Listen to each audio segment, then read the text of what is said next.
La manipulation de la colère, ou toute forme de manipulation mentale, n'est pas illégale en soi. Cependant, elle peut devenir illégale si elle est utilisée dans le cadre de certaines actions répréhensibles par la loi. Voici quelques exemples de situations où la manipulation de la colère peut être considérée comme illégale. Harcèlement moral.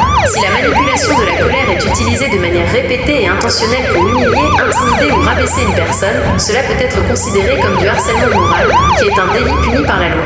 Violence. Si la manipulation de la colère est utilisée pour inciter une personne à commettre des actes de violence, cela peut être considéré comme de la complicité de violence, qui est également punie par la loi.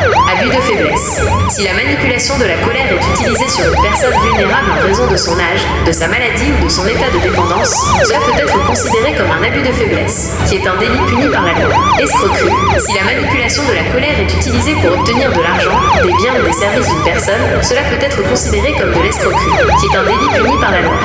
Il est important de noter que la loi ne définit pas précisément ce qui constitue la manipulation de la colère. Il appartient aux tribunaux de déterminer si, dans une situation donnée, la manipulation de la colère a été utilisée de manière illégale. Si vous pensez être victime de manipulation de la colère, il est important de parler à une personne de confiance et de rechercher de l'aide. Vous pouvez également contacter les autorités compétentes si vous pensez que la manipulation de la colère a été utilisée dans le cadre d'une action illégale.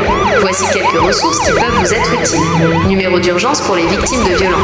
116 006, Association d'aide aux victimes, France Victimes, lien vers france-victime.fr.